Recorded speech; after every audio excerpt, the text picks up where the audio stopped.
We're here at the Nike Hoop Summit with David McCormack. David, just say what it means to be a part of this event this week. It's a true honor to be here. It's a blessing. I really worked and strived to get to places like this, and I'm just really happy to be here and participate in the event. All right, and next year you'll be heading to Kansas to play with Coach Self.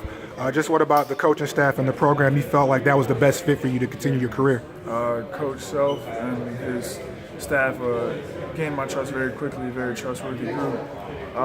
They have a lot of history. They're great at developing players. High caliber players went there to still develop and got better.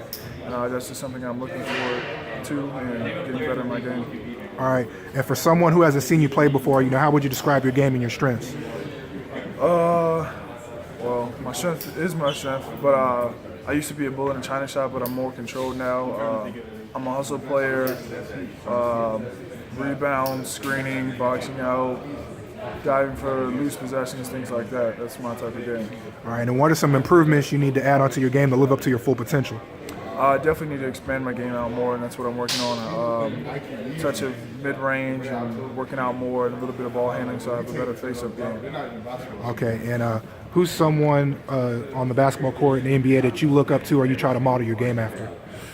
I would say a mix between Shaq and Tim Duncan. Shaq and Tim Duncan, those are two great big men.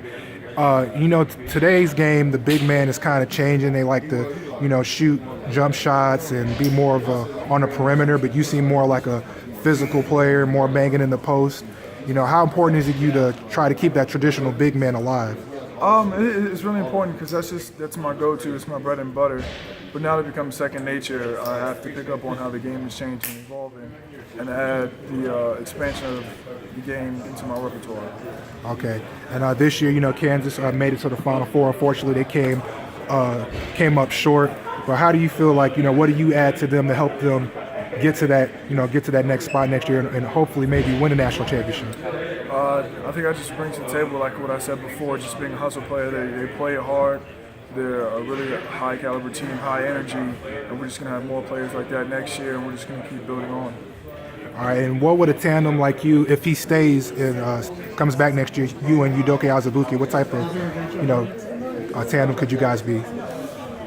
Probably one of the, I don't even know, biggest, strongest front courts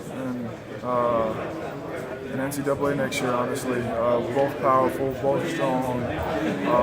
We just bring a great presence to the paint.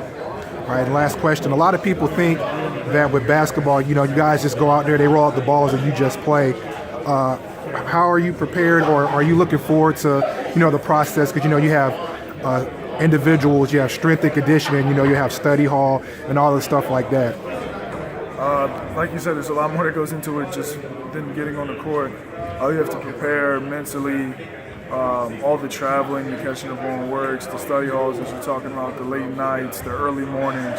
There's a lot more that goes into it. It's a lot more off the court than on the court, and it just takes preparation. A big part is also take care of your body, sleep, rest, being rejuvenized, things like that. So, all right, David, thank you for your time.